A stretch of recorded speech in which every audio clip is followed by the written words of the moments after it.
We're in a short sermon series this week and next week that we have called Hard Questions. Usually what we do here at St Barnabas is we open up a book of the Bible and work consecutively through it Sunday by Sunday, but we're taking a break from John's Gospel to speak into some of the big questions that we all have. Over the last 6 or 7 weeks or so, we have been doing this survey called Hard Questions, where we have launched a survey of our community to say what are some of the hardest questions we've got. And whether you're a Christian here this morning or not, we've all got questions, and we shouldn't be afraid of them. We shouldn't be worried about the questions that we have got. But this was the number one question that was asked and voted on as the kind of top of our hard questions list. This was it. What's so scary about hell if I'm dead? Or if it's perpetual punishment, how can a merciful God punish without end? Where's the proportion of eye for an eye? That's St Barnabas Dalston's number one hard question, and the question that we're going to be thinking about this morning. And the stats show that belief in life after death is actually is fairly common in the UK. King's College London did a study a couple of years ago, back in 2023, which showed that 46% of the public believe in life after death. And actually, younger people have higher levels of belief. So 51% of Gen Z and 53% of millennials. I suppose you've got to have something to look forward to, right? That's maybe where that's coming from. And although belief in the idea of heaven itself has declined over the last 30 years, belief in the idea of hell has remained fairly consistent. So there's been pretty much a kind of third of the population who over the last 30, 40 years would say that they believe in hell. Of some kind. And again, younger people, so Gen Z and millennials, are more likely to believe in hell than older people. That said, it's also clear from the question and from the surveys that have been done that even for people who do accept the idea of hell or would say they've got some kind of belief in an afterlife, quite what that means isn't necessarily very clear. Or there are a whole kind of variety of ideas that are kind of going on that people have about it. And it can also seem like a kind of fairly remote and implausible concept. So for some people, the idea of a kind of infinite punishment for relatively minor infractions, so, you know, being sent to hell simply for not being a Christian, kind of makes the idea sound a bit unjust and a bit arbitrary. And because we are people who are kind of living at this particular point in history, much of our kind of imagination has been formed by medieval art and literature, and such that people think that the idea of demons running around with kind of pitchforks and horns just kind of seems a little bit kind of silly and a bit out there. It's really hard to kind of relate to and to grasp hold of. So what's going on? Why should we take the idea seriously? What does the Bible really say about it? Why is it scary? That's the question, isn't it? What's so scary about hell? Maybe particularly for people who just think of it as something that sounds completely remote and implausible and so hard to relate to. Why should we take it seriously? Let me say three things. Some of these things, personally, I've been very influenced in my thinking by an American pastor and writer called Tim Keller. You might recognize some of what I say this morning in things that he has said. If so, feel free to check out things that he said afterwards, and I can point you to more resources. But here's the first reason why we ought to think about this idea really seriously, and it's this: Jesus Christ speaks from love. Jesus Christ speaks from love. Now, from the lips of anyone else, I don't think that we would give the idea much attention, to be honest. But Jesus Christ is the person who, more than anyone else, is responsible for the world that we live in, has kind of made the world that we live in. So the values that we hold as 21st century Londoners find their roots in his teaching. So values like compassion, like care for the poor, the vulnerable, the marginalized, find their roots mostly in him and his teaching. He is the one who taught his followers to love their enemies and to pray for those who persecute them. He is the one who lived that out, who with his dying breath said of those executing him, Father, forgive. Father, forgive them, for they don't know what they are doing. Christians speak of Jesus Christ as the author of grace and the Lord of love.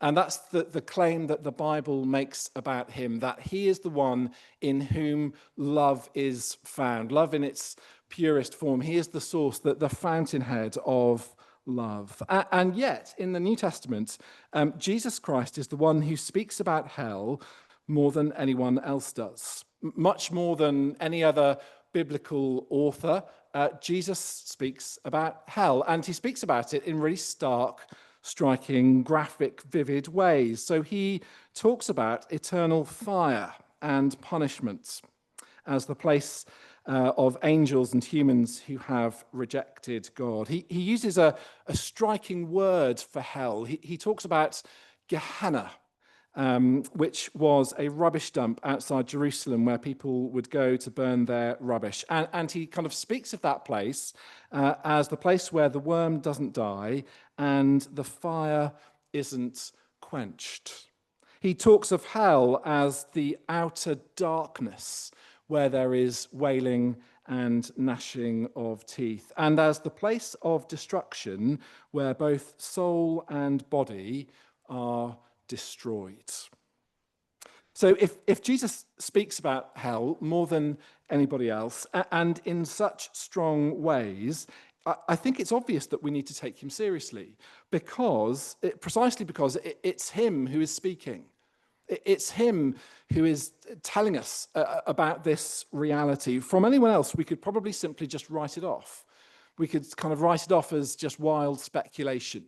But from the lips of Jesus Christ, this is something that we simply have to take seriously. From anyone else, it just wouldn't sound real. But clearly for Jesus, this is a real place of terrible misery and unhappiness. That's the first reason why I think we need to take it seriously. And here's the second reason why I think we ought to take it seriously, that Jesus doesn't just speak from love, Jesus exposes our love. Now let's press in for a bit and try to grapple with some of that language that Jesus uses. And the first thing that we need to know is that the language that Jesus is using to describe these realities is symbolic. So when he's speaking of fire, and when he's speaking of darkness, he's using symbolic kind of language. So think about it for a moment, and it's obvious, isn't it? I mean, how can hell be a place of both darkness and fire? Fire is a source of light. So how does that work if it's not a kind of symbol for something? But as soon as you say Jesus' language is symbolic, maybe you kind of breathe a sigh of relief and think, well, that's great then, we don't need to worry about it too much. Actually, what we need to know is that the reality that the symbols point towards is much more disturbing and much more terrifying.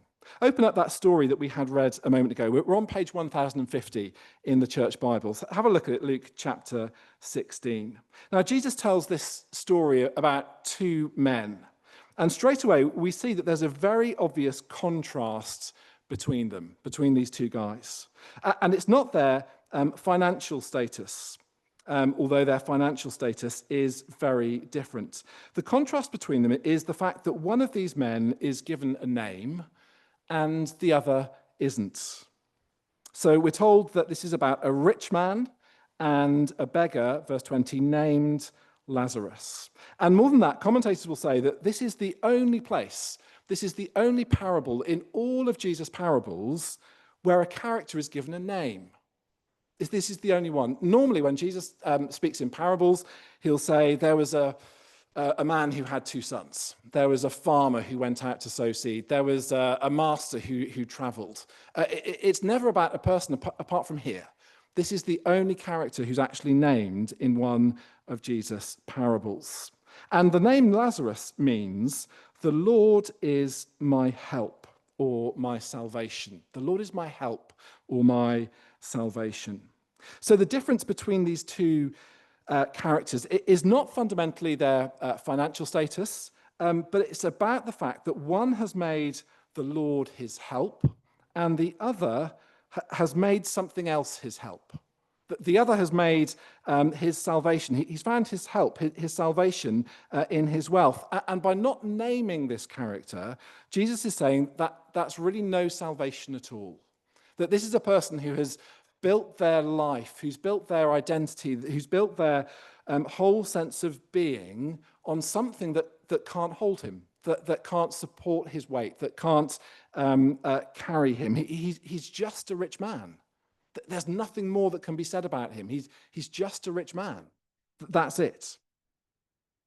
And that's a problem because Scripture teaches that it's only in the presence of God. It's only when he is our help, only when we make him our help, our salvation, that we find our own center, that we find our own being, that we are all that we were made to be. In him, we live and move and have our being. It's only in his presence that we find all of the life and joy and love and strength and meaning that we were created for, that we were created to be and to enjoy.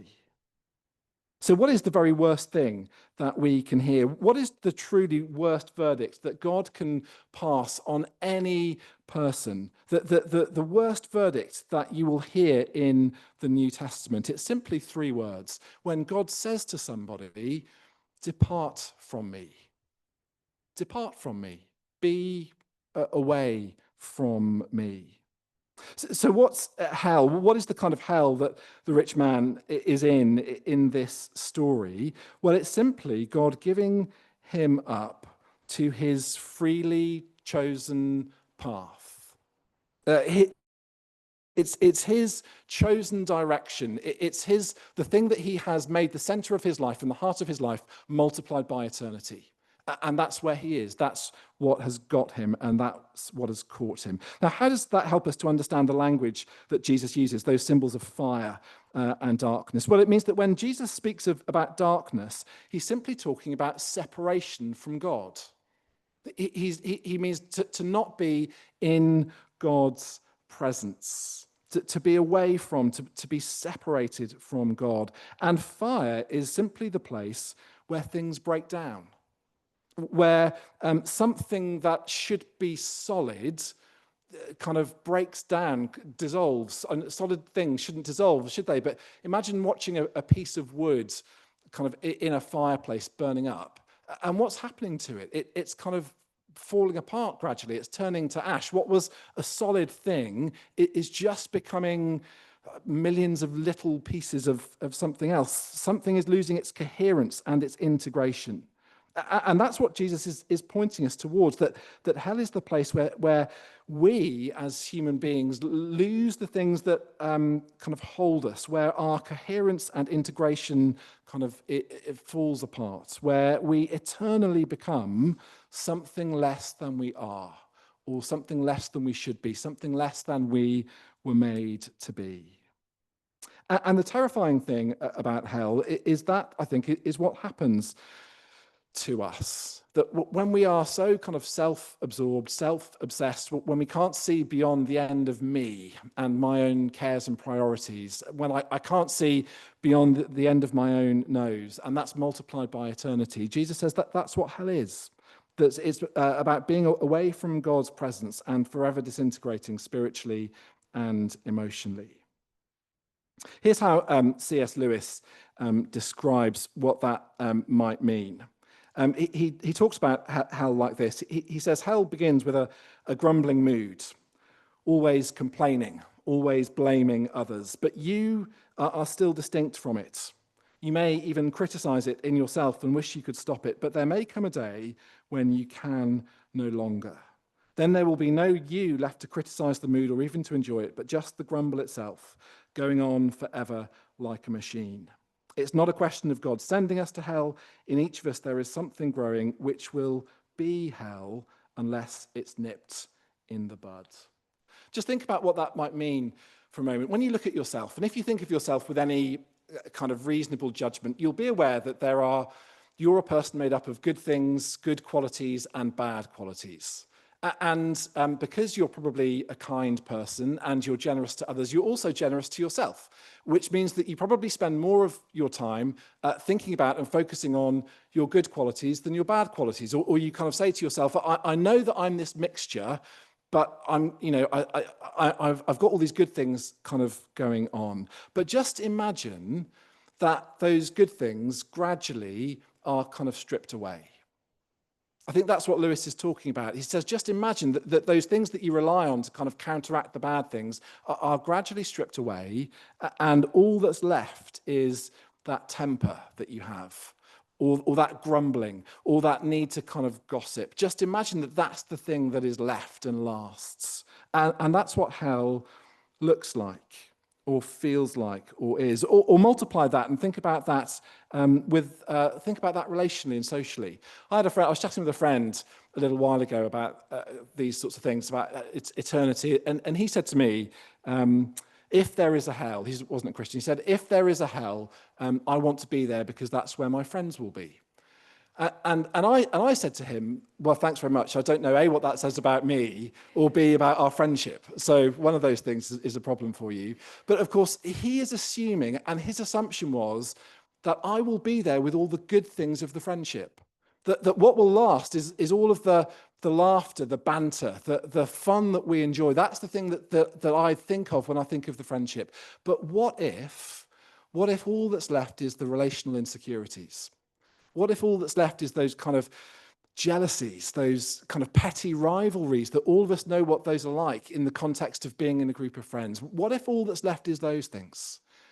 And that's what Jesus is teaching about what hell is like. When he speaks of being destroyed in hell, he doesn't mean kind of being blotted out of existence. He means he uses a word that means being kind of devastated, disfigured to the point of being unrecognizable. Which also means, by the way, just going back to the question, that hell isn't unjust, that it's simply being given what we have asked for, what we have always wanted. Notice that the rich man's question, it's extraordinary, isn't it? Have a look at the rich man's question in verse 24. Father Abraham, have pity on me. And he doesn't say, let me out. He doesn't say, please rescue me. He doesn't say, please, can I come over there? He says, send Lazarus down. What a charming thing to say, isn't it? Send Lazarus down here to me where I am so that he can help me. And that's it, isn't it? That's what hell is like, just being so centered on yourself. And even at the end, verse 27, he doesn't. I don't think he's being kind when he's saying, go and warn everybody else. I think it's a kind of blame shifting. He's kind of saying, I've never really been told about this, so please go and would send someone to tell all of my friends and my family. But there's no hint of repentance anywhere. There's no hint of this is something that I want out of, but simply it's someone else's fault. And please, would you just make things a bit more bearable for me? And yet, verse 25, Abraham calls him son.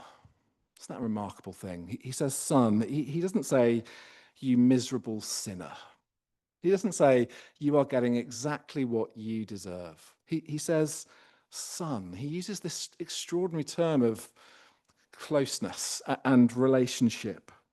It's almost a term of endearment, which should just make really clear to us that kind of medieval picture that we might have of people trying to kind of clamber out of hell and being pushed back down by kind of demons with pitchforks is just nowhere near what the Bible teaches. Jesus is saying that a life that is just centered on me, a life that's built around me in the here and now, will result in a life that's centered on me in all eternity. And that will be hell.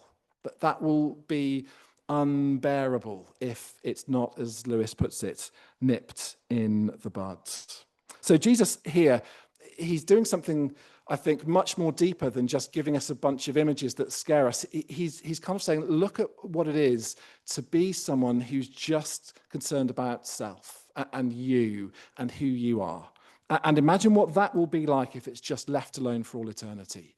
That will be what hell is. Jesus exposes our love. Jesus speaks from love. Jesus exposes our love. Final reflection, Jesus demonstrates love. And I think there is an echo of this story in Jesus' own life. So verse 24. The rich man calls out, "Father Abraham, have pity on me and send Lazarus to dip the tip of his finger in water and cool my tongue because I am in agony in this fire." By the way, again, just notice that the only mention of the word fire comes from the rich man himself. So it's entirely his perspective that uses that word. It's not that Jesus talks about the kind of flames that he is in or that kind of thing. It's his experience feels like that kind of disintegration. But verse 24, he is thirsty. And as soon as we hear that word, we ought to be immediately thinking about Jesus himself. And that moment when he dies on the cross. And do you remember what he says as he is dying? He says, "I am thirsty. I thirst."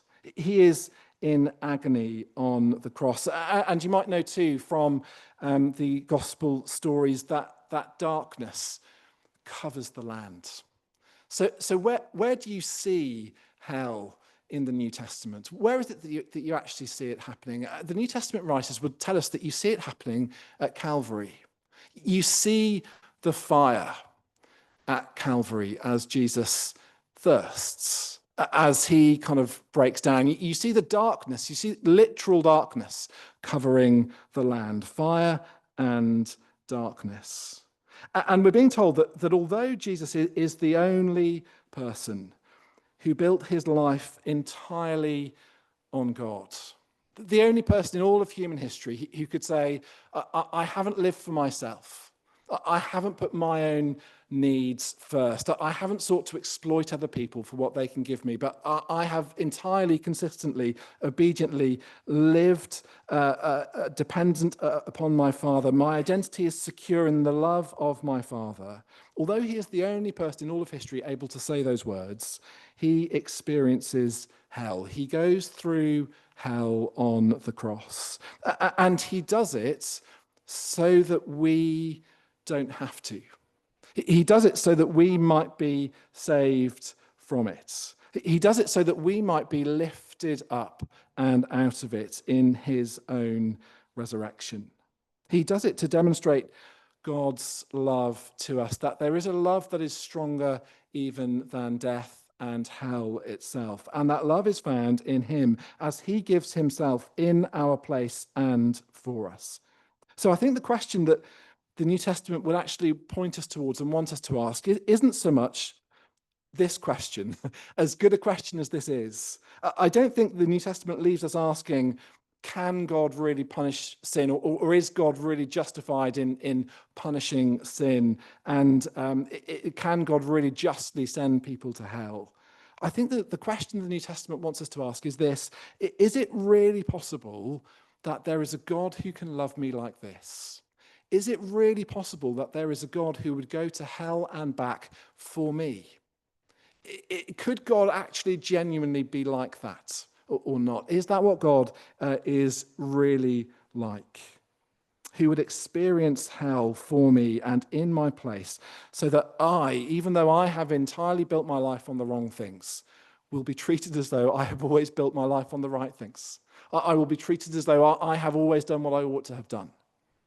That's the question I think that the New Testament wants to leave us with. And finally, and lastly, just on that final point of the question and about what's so scary about hell, I think you put all of that together.